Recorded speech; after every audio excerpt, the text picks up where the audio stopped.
Hello বন্ধুরা, আজকে আমি আপনাদের সামনে একটি ভিন্ন ধরনের গল্প নিয়ে উপস্থিত হয়েছি।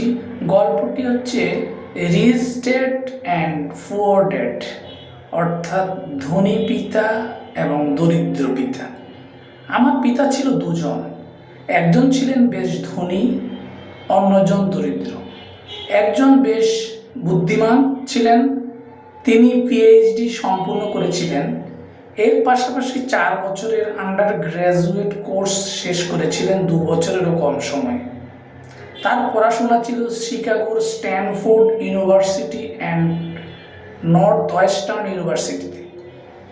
তেমন কোনো অসুবিধা পোয়াতে হয়নি তাকে। ফুল স্কলারশিপ পেয়ে লেখাপড়া চালিয়ে গিয়েছিলেন। বিপরীতে আমার আরেক পিতা 8ম গ্রেড সম্পূর্ণ করতে পারেন। তাদের দুজনের ক্ষেত্রে একটা জিনিস বেশ খাটে, দুজনেই তাদের নিজ নিজ পেশায় সফল ছিলেন, বিশাল কর্মযজ্ঞের মধ্যে ছিলেন। তারা অনেক কাজ করতেন, ফলশ্রুতিতে টাকাও আয় করতে পেরেছিলেন বেশ। তবুও জীবন কাকে কোন অবস্থানে নিয়ে দাঁড় করায় জানা নেই। একজনকে বেশ লড়াই করতে হয়েছিল আর্থিক বিষয়ে, কিন্তু আরেকজন হয়ে উঠেছিলেন হাওয়াইয়ের সবচেয়ে ধনী ব্যক্তিত্ব। মৃত্যুর সময় আমার এক পিতা 10 মিলিয়ন সম্পদ রেখে গিয়েছিলেন চার্চ ও পরিবারের জন্য। ওদিকে আরেক পিতা ঋণ রেখে মারা গিয়েছিলেন। তারা ব্যক্তিগতভাবে বেশ শক্তিশালী মানসিকতার এবং আধ্যাত্মিক পুরুষ ছিলেন। আমাকে দুজনেই শিক্ষা দিতেন।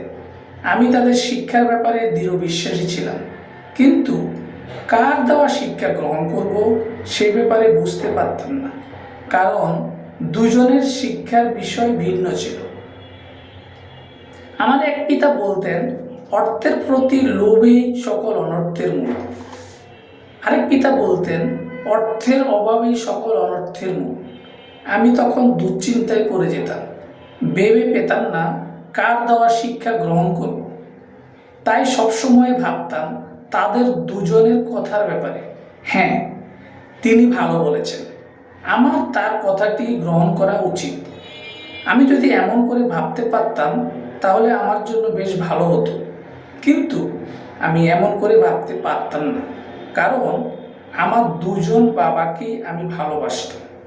কাজেই এই পুরো কিচ্ছু জানে না এমন তাচ্ছিল্য করে কারো একজনের কথা ফেলে দেওয়ার চিন্তাও করতে পারতাম না। ফলে নিজের পথ নিজে বেছে নেওয়াটাই আমার কাছে আসল অবলম্বন হয়ে উঠল।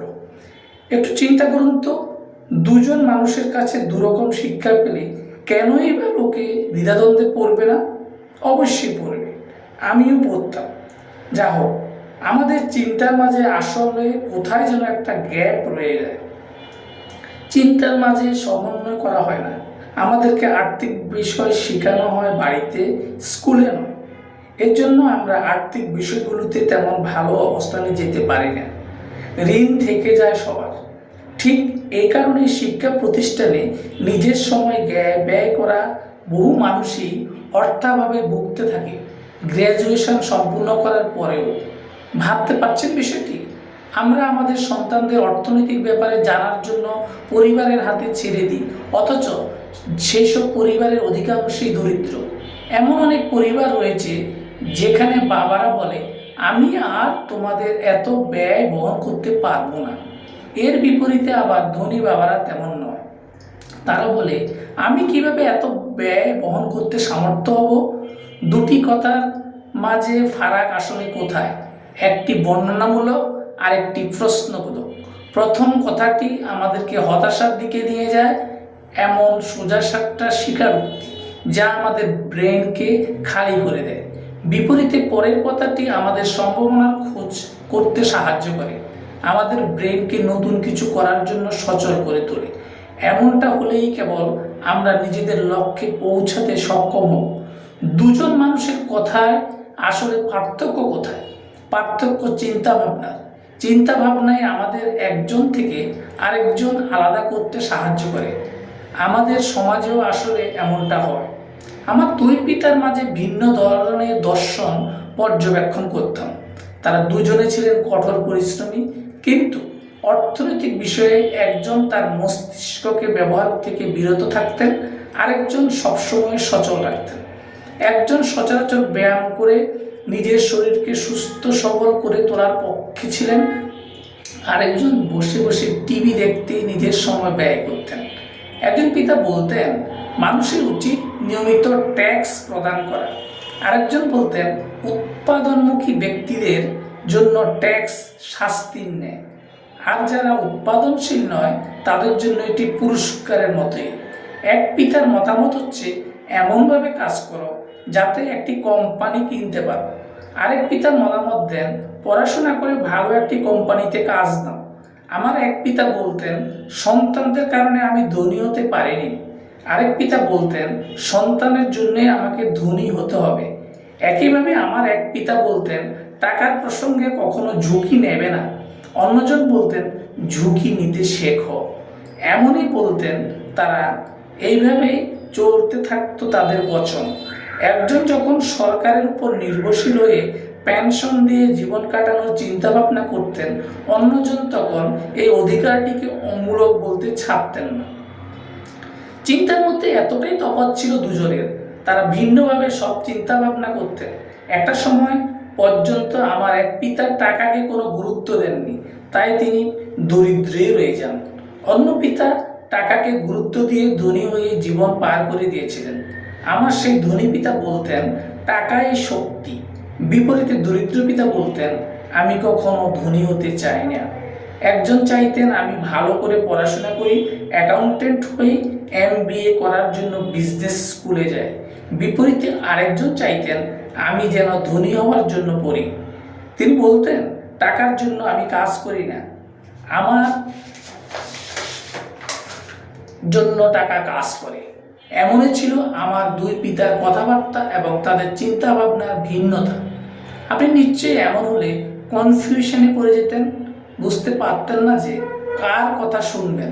আমিও শুরুতে বুঝতে পারিনি, কিন্তু আমার বয়স যখন 9 বছর হলো তখন আমি আমার ধনী পিতার কথা শোনার জন্য সিদ্ধান্ত নিলাম।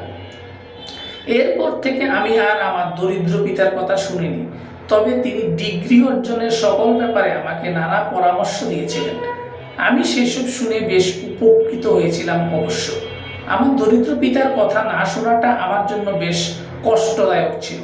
যাই হোক, আমি তার কাছ থেকে শিক্ষা সংক্রান্ত নানা পরামর্শ নিতাম।